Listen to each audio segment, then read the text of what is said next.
નમસ્કાર, મંતવ્ય ન્યૂઝ સાથે હું છું ઋષા વેગડા।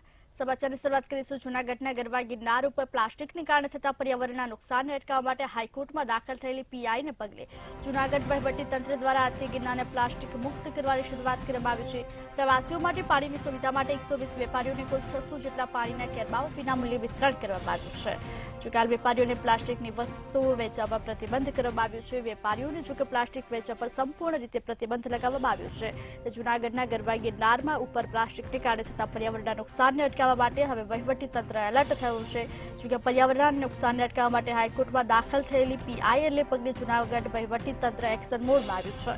તંત્ર દ્વારા આજથી ગિરનારને પ્લાસ્ટિક મુક્ત કરવાની શરૂઆત કરવામાં આવી છે, ત્યારે ગરવા ગિરનારને પ્લાસ્ટિક મુક્ત બનાવવા માટે એક પહેલ હાથ ધરવામાં આવી છે। વેપારીઓ દ્વારા પણ સહકાર આપવામાં આવે તેવી વિનંતી કરવામાં આવી છે। પર્વતને લઈ અને પર્યાવરણને પ્લાસ્ટિક મુક્ત બનાવવામાં આવશે। પર્યાવરણને ધ્યાને લઈ આ નિર્ણય કરવામાં આવ્યો છે, ત્યારે ગિરનાર હવે પ્લાસ્ટિક મુક્ત થશે તેને લઈને હાલ હવે એક કાર્યવાહી હાથ ધરવામાં આવી છે। વેપારીઓને પ્લાસ્ટિકની વસ્તુઓ વેચવા પર પ્રતિબંધ લગાવવામાં આવ્યો છે। પર્યાવરણને ધ્યાને લઈ અને નિર્ણય કરવામાં આવ્યો છે। વેપારીઓએ ગિરનાર પ્લાસ્ટિક મુક્ત કરવા માટે પહેલ કરી છે, ત્યારે જૂનાગઢના ગરવા ગિરનાર ઉપર પ્લાસ્ટિકને કારણે થતા પર્યાવરણને નુકસાન અટકાવવા માટે આ પહેલ કરવામાં આવી છે। જોકે હાઈકોર્ટમાં દાખલ થયેલી પીઆઈને પગલે જૂનાગઢ વહીવટી તંત્ર હવે સતર્ક થયું છે।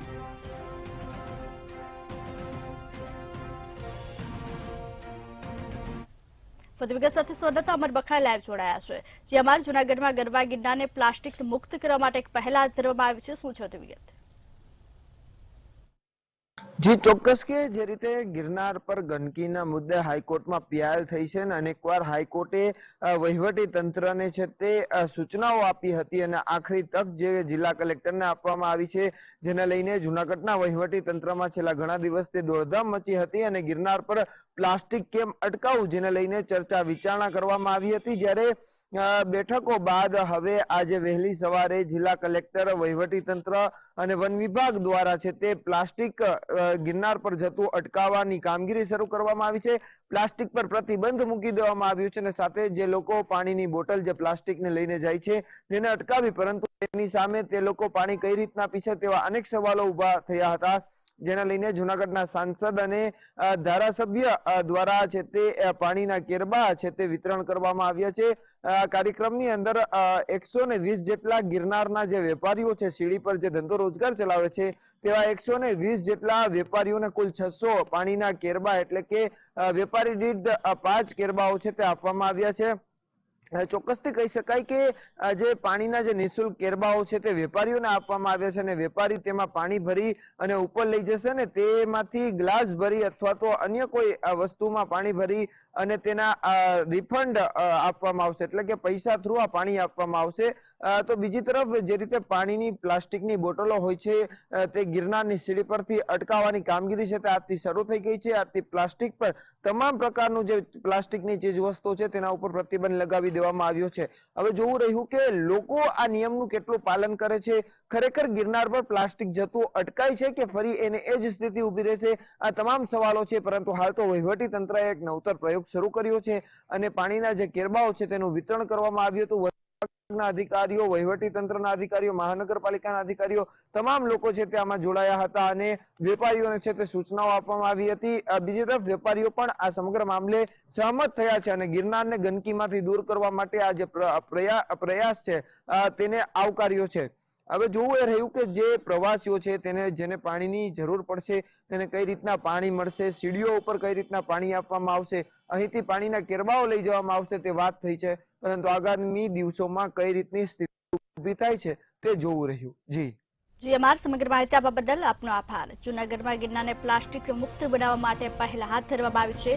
ગરવા ગિરનારને પ્લાસ્ટિક મુક્ત બનાવવા માટે આ પહેલ હાથ ધરાય છે। પર્યાવરણને ધ્યાને લઈ નિર્ણય કરવામાં આવ્યો છે। ગિરનારને હવે પ્લાસ્ટિક મુક્ત કરવામાં આવશે। ગાંધીનગર કમલમમાં પ્રદેશ અધ્યક્ષ સી.આર. પાટીલની અધ્યક્ષતામાં સાંસદની ચૂંટણીલક્ષી બેઠક યોજાઈ હતી, જેમાં સીએમ ભૂપેન્દ્ર પટેલ, સંગઠન મહામંત્રી તેમજ અન્ય નેતાઓની ઉપસ્થિતિમાં લોકસભાની ચૂંટણીની તૈયારીઓના હેતુથી બેઠક મળી હતી। વિકસિત ભારત સંકલ્પ યાત્રા બાબતે પણ ચર્ચા થઈ હતી। બૂથ બાબતે કાર્યકરોને ટાર્ગેટ મુજબ કામ કરવા પણ સૂચના આપવામાં આવી હતી। 4 દિવસમાં જિલ્લા બેઠકો પૂરી કરવામાં આવશે અને 5 થી 6 જાન્યુઆરીએ મંડળ કક્ષાની બેઠક મળશે। પ્રચાર માટેની ખાસ ટીમ નક્કી કરવામાં આવશે, જેમાં દરેક વર્ગને આવરી લઈ વિવિધ કાર્યક્રમો કરવામાં આવશે, 26 જાન્યુઆરીએ તિરંગા યાત્રાનું આયોજન ભાજપ દ્વારા કરવામાં આવશે।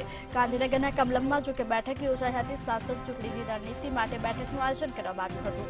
જો કે કમલમમાં પાર્ટીની અધ્યક્ષતામાં બેઠકનું આયોજન કરવામાં આવ્યું હતું। કમલમમાં ચૂંટણીની રણનીતિને લઈને જો કે હાલ બેઠકનું આયોજન કરાયું હતું। આવી રહેલી લોકસભાની ચૂંટણી અંતર્ગત ભાજપે અત્યારથી જ કવાયત શરૂ કરી છે। આજથી 2 દિવસો સુધી વિવિધ તબક્કાવાર પ્રદેશ આગેવાનો તેમજ જિલ્લા તાલુકાના આગેવાનો સાથે પ્રદેશ કાર્યાલય કમલમ ખાતે મહત્વની બેઠક મળશે। આજે સવારે 9:30 કલાકે બેઠકનો પ્રારંભ થયો હતો। બેઠકમાં ભાજપ પ્રદેશ અધ્યક્ષ CR પાટીલ ઉપરાંત રાજ્યના મુખ્યમંત્રી ભૂપેન્દ્રભાઈ પટેલ તેમજ સંગઠન મહામંત્રી રત્નાકરજી વિશેષ ઉપસ્થિત રહ્યા હતા। આ સાથે સાથે રાષ્ટ્રીય નેતા પણ ખાસ ઉપસ્થિત રહ્યા હતા। આજની આ બેઠકમાં જે આગેવાનો હતા તેમને લોકસભાની ચૂંટણીના પ્રચાર પ્રસાર અને આયોજનો બાબતે માહિતગાર કરવામાં આવ્યા હતા અને ચૂંટણીલક્ષી બાબતો અંગે તેમને વિગતો આપી કામ કેવી રીતે કરવું, પ્રચાર કેવી રીતે કરવો તે બાબતે પણ માર્ગદર્શન આપ્યું હતું। તો બીજી તરફ રાજ્ય સરકાર અને કેન્દ્ર સરકારની જે વિવિધ કલ્યાણકારી યોજનાઓ છે તે ઘરે ઘરે હજુ પહોંચે અને વંચિતોને લાભાર્થીઓને લાભ મળે તે દિશામાં કામ કરવા પણ જણાવાયું હતું।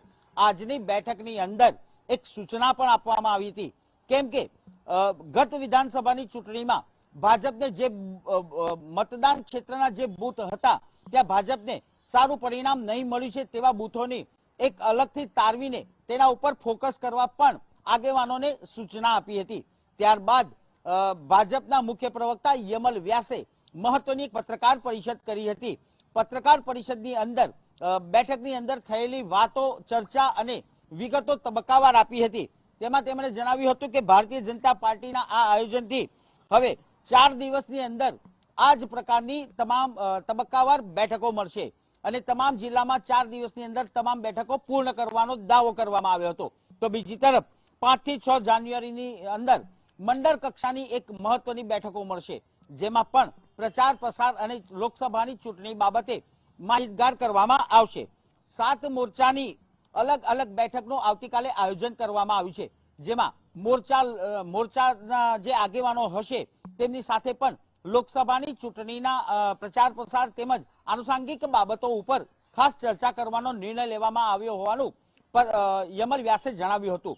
આ ઉપરાંત તેમણે એમ પણ કહ્યું હતું કે કેન્દ્રની તર્જ મુજબ એક ક્લસ્ટર મુજબ પ્રચાર પ્રસાર કરવાનું આયોજન છે।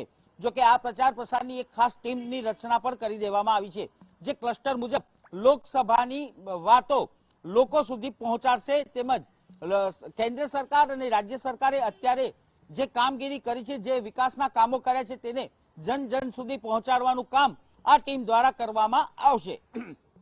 તો બીજી તરફ 15 થી 30 જાન્યુઆરી સુધીમાં લોકસભા ક્ષેત્રના ચૂંટણી કેન્દ્રોની શરૂઆત કરવાનો નિર્ણય લેવામાં આવ્યો છે જે ખૂબ જ મહત્વનો છે। એટલે કે ચૂંટણી જાહેર થાય તે પહેલા ભારતીય જનતા પાર્ટીથી અત્યારથી જ ચૂંટણી કાર્યાલય શરૂઆત કરવાનો નિર્ણય કર્યો છે અને તેની તબક્કાવાર કામગીરી પણ આરંભી દેવામાં આવી હોવાનું યમલ વ્યાસે જણાવ્યું હતું। આ ઉપરાંત તેમણે એમ પણ કહ્યું હતું કે દરેક વર્ગને આવરી લેતા વિવિધ કાર્યક્રમો આયોજન પણ ભારતીય જનતા પાર્ટી દ્વારા કરવામાં આવ્યું છે અને આ રીતે લોકસભાની તમામ બેઠકો ઉપર ભાજપનો ભગવો લહેરાય તે દિશામાં કામ કરવામાં આવશે।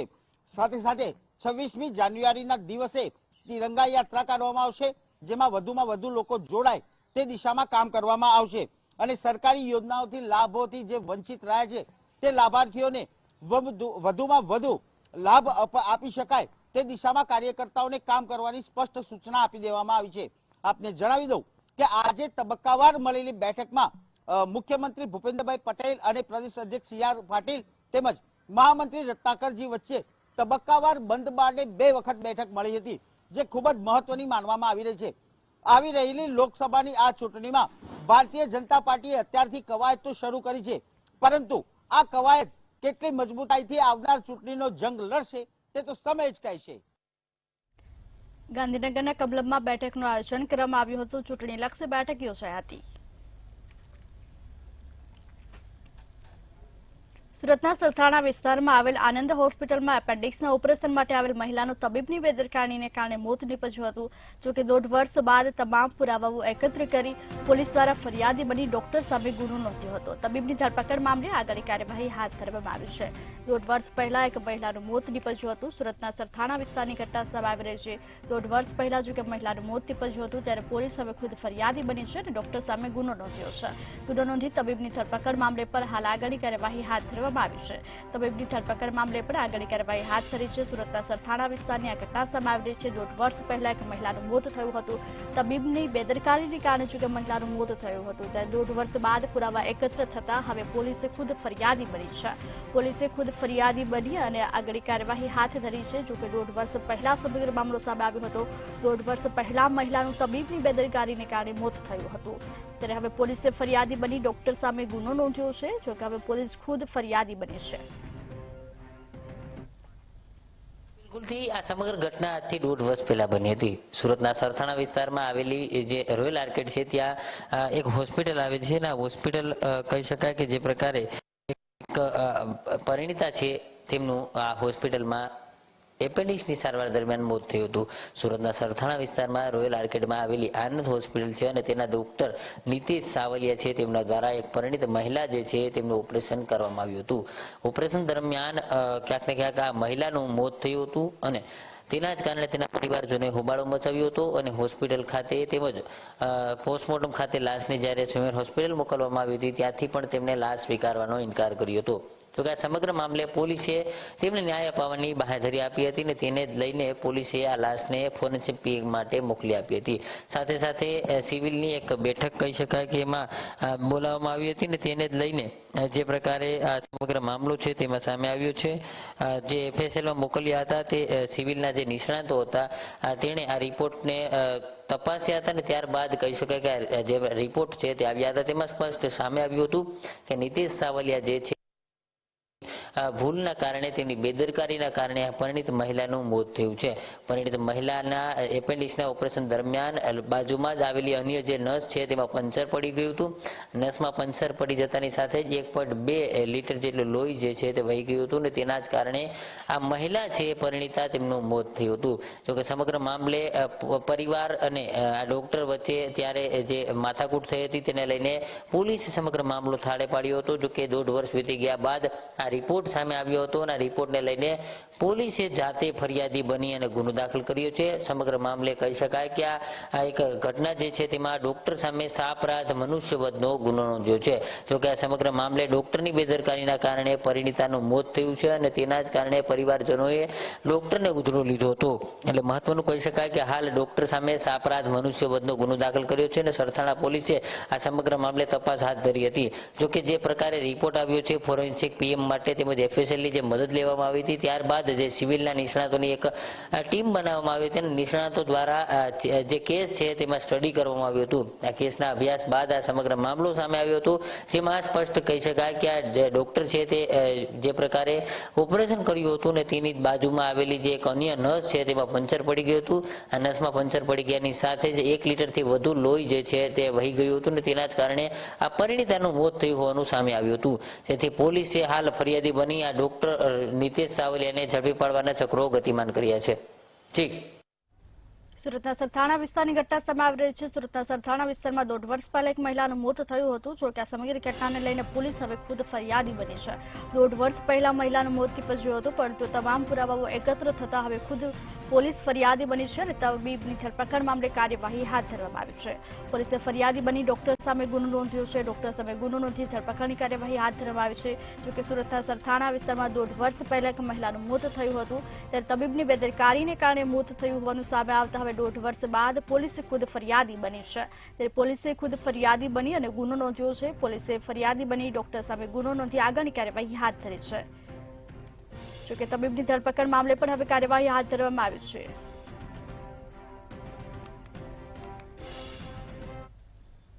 રાજકોટમાં રોકડિયાપરાની આંગણવાડીની હાલત દયનીય જોવા મળી રહી છે. નાના ભૂલકાઓ લારીઓમાં બેસીને આંગણવાડી જવા માટે મજબૂર બન્યા છે. રસ્તાઓ ઉપર ખુલ્લી ગટરના કારણે રસ્તાઓ પર પાણી ફરી પડ્યું છે. ત્યારે ગંદા પાણીને લઈ અને બાળકો તથા વાલીઓને હાલાકી પડી રહી છે. એક તરફ દાવાઓ કરવામાં આવે છે કે બાળકોનું ભવિષ્ય ઉજ્જવળ થશે, સરકારની અનેક યોજનાઓનો લાભ મળશે, પરંતુ આ પરિસ્થિતિને જોઈ અને એવું લાગે છે કે બાળકોના ભવિષ્ય સાથે ચેડા થઈ રહ્યા છે. આરએમસી તંત્ર અને સ્થાનિક કોર્પોરેટરોની નિષ્ફળતાનો ભોગ માસૂમ બાળકો બની રહ્યા છે. ખુલ્લી ગટરને બંધ કરાવવા સ્થાનિકો દ્વારા માંગ કરવામાં આવી છે. આંગણવાડીની શિક્ષિકાએ પણ જોકે વારંવાર રજૂઆત કરી છે. ત્યારે રૂખડિયાપરાની આંગણવાડીની દયનીય સ્થિતિ સામે આવી રહી છે. બાળકો લારીમાં આંગણવાડી આવવા માટે મજબૂર બન્યા છે. વાલીઓ અને સ્થાનિકો અને લોકોમાં પણ હવે ભારે રોષ ભભૂકી ઉઠ્યો છે. ખુલ્લી ગટરના કારણે બાળકોનું ભવિષ્ય અંધારામાં હોય તેવું લાગી રહ્યું છે.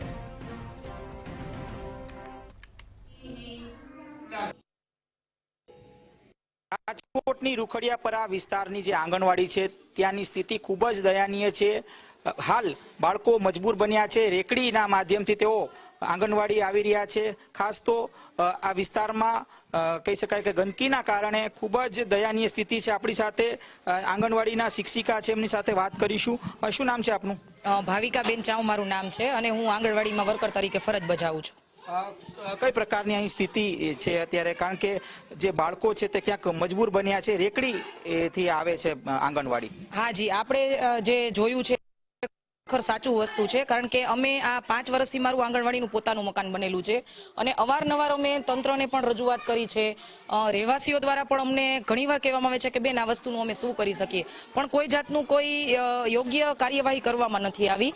જ્યારે બાળકોને આંગણવાડીની યોજના કે 1975થી ચાલુ છે અને સારું એવું અમે પોષણ આપીએ છીએ, પણ જ્યારે સ્વચ્છતા, એક મોદી સાહેબ જ્યારે સ્વચ્છતા અભિયાન ચલાવતા હોય અને તમામ લોકો એમાં જ્યારે ભાગ લેતા હોય, તો જ્યારે અમે આંગણવાડીની અંદર સ્વચ્છતા રાખતા હોય અને આંગણવાડીની બહાર આવ્યું જ્યારે દ્રશ્ય સામે આવે તો ખરેખર આવી વસ્તુ જોઈને બહુ ગદગદિત થઈ જવાય છે.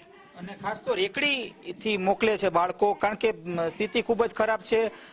આજુબાજુનો વિસ્તાર છે તે ગંદકી વાળો છે. હાજી, હવે એમાં એવું થાય છે કે અમારો આંગણવાડીનો ટાઈમ 9 થી 3 વાગ્યાનો છે અને પાણીનો ટાઈમ પણ આ લોકોનું 8:45 વાગ્યાનો છે. એટલે પાણી જ્યારે આવે ત્યારે બાળકો આવતા હોય છે. એટલે જ્યારે આંગણવાડીમાં બાળકોને આવવા માટે અમે બધું વ્યવસ્થિત કરતા હોઈએ છીએ, હેલ્પર દ્વારા બોલાવવા મોકલીએ, તો વાલીઓ એવું કહે છે કે અમારા બાળકો એવું કહે છે કે ત્યાં આંગણવાડી પાસે કચરો હોય છે, અમારે કેમ આંગણવાડીમાં જવું. અને આના લીધે વાલીઓ પોતે રેકડીમાં, અહીંયા અમારા પ્રયત્નોથી રેકડીમાં મૂકવા આવી જાય છે. બીજા પણ સ્થાનિકો આપણી સાથે છે, એમની સાથે વાત કરીશું. શું નામ છે આપનું? મીનાબેન. બેન, અહીં અત્યારે મંદવાડ પણ ક્યાંક દેખાઈ રહ્યો છે. વિસ્તારમાં અત્યારે ક્યાંક બાળકોને માંદગી થઈ રહી છે. કઈ પ્રકારની માંદગી? છોકરાને ઝાડા ઉલટી છે. જો આ તો 5 દિવસથી તો અમારે આંગણવાડીમાં આવી નથી શકતા. અમારા છોકરા 2 તો જુડવા છે, તો એ છોકરા 2 દિવસથી તો 5 દિવસથી ઝાડા ઉલટી છે.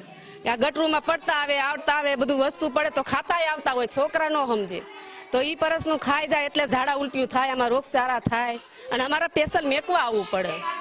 આપ શું કહેશો? શું નામ છે બેન? મારું મોનિકા બેન છે. અમારા બાળકો જ્યારે મેકવા આવી, લેવા આવી ત્યારે અમારે એને તેડીને લઈ જવા પડે અને તેડીને મૂકવા આવવા પડે છે. જ્યારે એ મેકવા આવી ત્યારે બહુ જ ગંદકી હોય. જ્યારે પાણીનો ટાઈમ થાય ત્યારે બધું છલકાઈને કચરો, કોઈ જેન તે બધું આવતું હોય છે ને, તો એ બાળકો ટપીને આવી શકતા નથી, તો અમારે ઉઠાવીને એમને અહીં મૂકવા આવવા પડે છે. જ્યારે મૂકવા આવી, જો ઓલી સાઈડથી અમારે શેરીમાંથી આવે તો રેકડી દ્વારા મૂકવામાં આવે છે છોકરાઓને, કે જાજા બાળકો વધી જાય તો એને રેકડીમાં બેસાડીને લઈને આવવા પડે છે. જો એ સાંભળતા હોય કર્મચારી કે કોઈ પણ વિનંતી કરવી છે કે અહીંયા આવે અને અમારી પરિસ્થિતિ જોઈ અને આ બધું સારું કરે અને આ ગંદકી કામ. શું નામ? સ્થાનિક કોર્પોરેટરો શું કહે છે? જયાબેન મારું નામ છે. અહીંયા બીજા કોઈ આવતું નથી સાફ સફાઈ માટે. અમારા બાથરૂમમાં બહુ ગંદકી બહુ છે. સાફ સફાઈ માટે એક જણું આવતો પડે ને, તો અહીંયા છોકરા જાય તો માંદા તો પડવાના જ છે. કચરો એટલો નાખે, ગંદકી એટલી છે. અમે એમ કેટલી સાફ સફાઈ રખાવો, બીજું તો અમે કઈ કહેતા નથી. ખાસ બેન, આપ શું કહેશો? અત્યારે સ્થાનિક જે આરએમસી તંત્ર છે તે શું કહે છે અત્યારે આને લઈને? કારણ કે વારંવાર રજૂઆત કરવામાં આવી છે. વારંવાર રજૂઆત કરવામાં આવે છે, પણ ભાજપ વાળાને ખબર છે ને અમારા કોર્પોરેશન રૂખડિયાનું બધું તંત્ર છે, આવે ત્યારે મીટિંગ કરે ત્યારે સાફ સફાઈ કરાવે એક દી, પછી તો કોઈ સામું જોતું નથી. કેટલા સમયથી આ સ્થિતિ છે? ઘણા વર્ષથી જ છે, આવી જ છે, નબળી સ્થિતિ છે. કોઈ સારું કાંઈ વસ્તુ અમારા એરિયામાં ચોક્કસ કહી શકાય કે સ્થાનિક લોકોમાં આક્રોશ છે કે છેલ્લા ઘણા વર્ષોથી આ જ પ્રકારની સ્થિતિ છે અને આ આંગણવાડી 5 વર્ષથી બની છે અને આ 5 વર્ષથી જ આ જ પ્રકારની સ્થિતિ છે કે જે વિસ્તારના જે લોકો છે તેઓ મજબૂર બન્યા છે. એક બાજુ તેઓને બાળકોને પણ આંગણવાડી મોકલવાના છે, ત્યારે બીજી બાજુ બાળકો છે તે આંગણવાડી જવા માટે નકારી રહ્યા છે. ખાસ તો મહત્વની બાબત એ છે કે આંગણવાડીનો આસપાસનો જે વિસ્તાર છે તેમાં ખુલ્લી ગટરના કારણે જે કહી શકાય કે અત્યારે આખું આસપાસનો માહોલ છે તે બગડેલો છે અને ખાસ તો જે મજબૂર થયા છે અત્યારે બાળકો રેકડીમાં આવવા માટે અને ખાસ આને જ લઈને ક્યાંક આરએમસી તંત્રને જાગવું જોઈએ, આ જ પ્રકારની પ્રતિક્રિયા હાલ આ સ્થાનિક લોકો આપી રહ્યા છે. રાજકોટના રૂખડિયાપડાની આંગણવાડીની દયનીય સ્થિતિ હાલત સામે આવી રહી છે. બાળકો લારીમાં આંગણવાડી આવવા માટે મજબૂર બન્યા છે. રાજકોટના રૂખડિયાપડાની આંગણવાડીની દયનીય સ્થિતિના દ્રશ્યો સામે આવ્યા છે. બાળકો લારીમાં આંગણવાડી આવવા માટે મજબૂર બન્યા છે. આંગણવાડીની શિક્ષિકા દ્વારા વારંવાર રજૂઆત કરવામાં આવી છે, છતાં પણ કોઈ પણ પ્રકારની કાર્યવાહી કરવામાં નથી આવતી. ખુલ્લી ગટરના કારણે બાળકોનું ભવિષ્ય અંધારામાં દેખાઈ રહ્યું છે.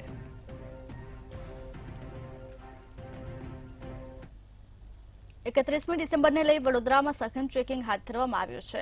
શહેરમાં અલગ અલગ જગ્યાઓ પર પોલીસ ચેકિંગ કરવામાં આવી રહ્યું છે. સીપીના આદેશથી સમગ્ર શહેરમાં ચેકિંગ હાથ ધરાયું છે. શહેરમાં પ્રવેશવાના તમામ માર્ગો પર ચેકિંગ કરવામાં આવી રહ્યું છે. ક્રાઇમ બ્રાન્ચ, એસઓજી, પીસીબી દ્વારા ચેકિંગ કરાઈ રહ્યું છે. 31મી ડિસેમ્બરને ધ્યાને લઈ દારૂનું સેવન કરનારાઓને પકડવા ખાસ ઝુંબેશ હાથ ધરવામાં આવ્યું છે. સીપીના આદેશથી શહેરમાં ચેકિંગ હાથ ધરવામાં આવ્યું છે. શહેરમાં ઠેર ઠેર પોલીસ દ્વારા જોકે ચેકિંગ કરવામાં આવી રહ્યું છે. વડોદરામાં 31મી ડિસેમ્બરને લઈને સઘન ચેકિંગની કામગીરી હાથ ધરવામાં આવી છે. શહેરમાં અલગ અલગ જગ્યાઓ પર પોલીસ દ્વારા ચેકિંગ હાથ ધરવામાં આવ્યું છે. સીપીના આદેશથી સમગ્ર શહેરમાં ચેકિંગ હાથ ધરાયું છે. શહેરમાં પ્રવેશવાના તમામ માર્ગો પર ચેકિંગ કરવામાં આવી રહ્યું છે. ક્રાઇમ બ્રાન્ચ, એસઓજી, પીસીબી દ્વારા જોકે ચેકિંગની કામગીરી હાથ ધરવામાં આવી છે. દારૂનું સેવન કરનારાઓને પકડવા માટે ખાસ ઝુંબેશ હાથ ધરવામાં આવી છે.